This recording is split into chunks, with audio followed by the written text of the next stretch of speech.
इख्तियार बेग साहब, इसके बाद साहिबजादा मोहम्मद हामिद रजा साहब। इख्तियार बेग साहब, प्लीज़ शुक्रिया। B short please. स्पीकर साहब, कुछ पॉइंट्स हैं जो मेरी जिम्मेदारी है।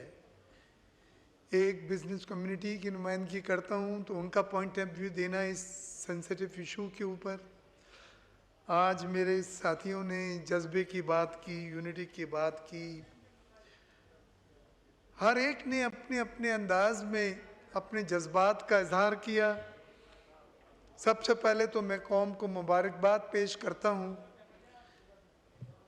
कि आज पूरी दुनिया में जो यूनिमिटी का मैसेज गया है, कौमी यकजहती का जो मैसेज गया है, पाकिस्तान की पार्लियामान से इसने इतना मुस्बत असर डाला है कि मैं इसका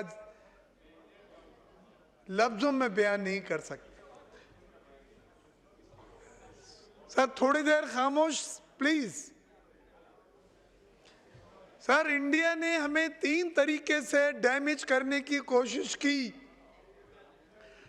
पहला, उन्होंने डिप्लोमेटिकली सफारती तौर पर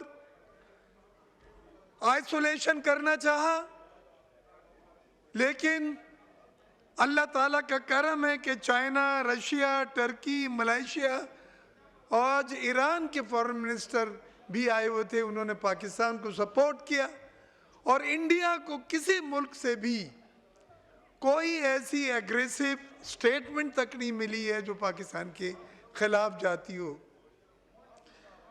तो डिप्लोमेटिकली इंडिया बुरी तरह फेल हुआ और पाकिस्तान को अल्लाह ताला ने कम्युनिटी ऑफ नेशन में एक सपोर्ट दिलाई।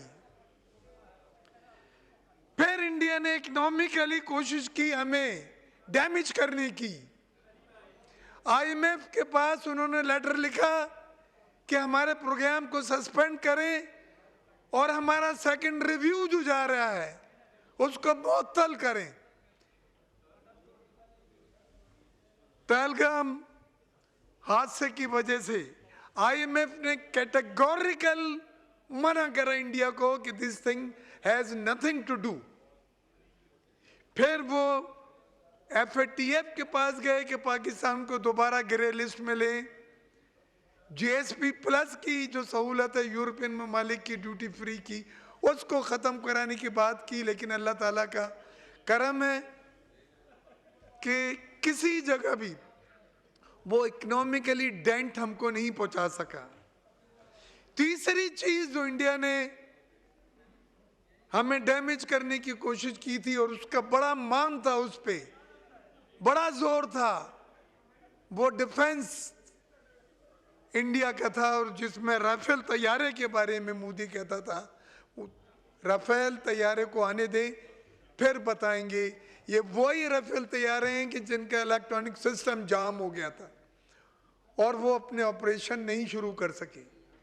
तो अल्लाह ताला का करम है कि इन तीनों जगहों पर इंडिया को बुरी तरह बात हुई है। और मैं सलाम पेश करता हूं अफवाज पाकिस्तान को कि उन्होंने जिस मैच्योरिटी के साथ, जिस कुव्वत, जिस जज्बे के साथ इस वाक़ये पे अपना एक रिएक्शन किया, बट मैच्योर्ड रिएक्शन दिया है।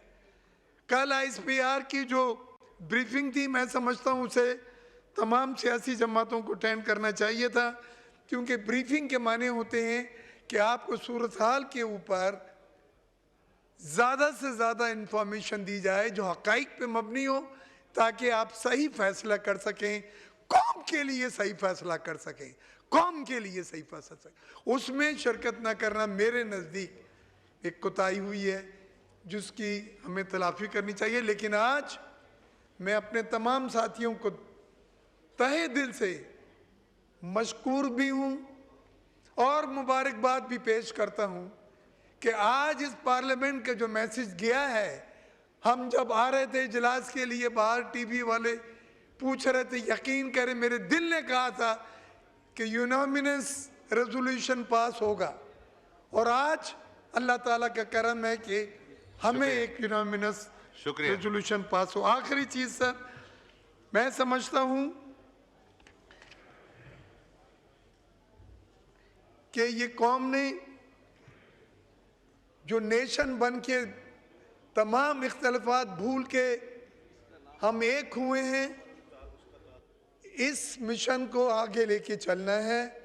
सियासत होती रहेगी, सियासत को साथ चलाएं, लेकिन कौमी यकजहती, नेशनल इश्यूज प्राइम हैं, मुकद्दम हैं, और उनको हमने अलहदा लेके दिलो जान से आगे बढ़ना है। तो मैं मशकूर हूँ वज़ीर आज़म साहब का भी और शुक्रिया। डिप्टी प्राइम मिनिस्टर का भी कि उन्होंने तमाम ममालिक से शुक्रिया ज़्यादा हामिद साहिबजादा मोहम्मद हामिद रजा साहब।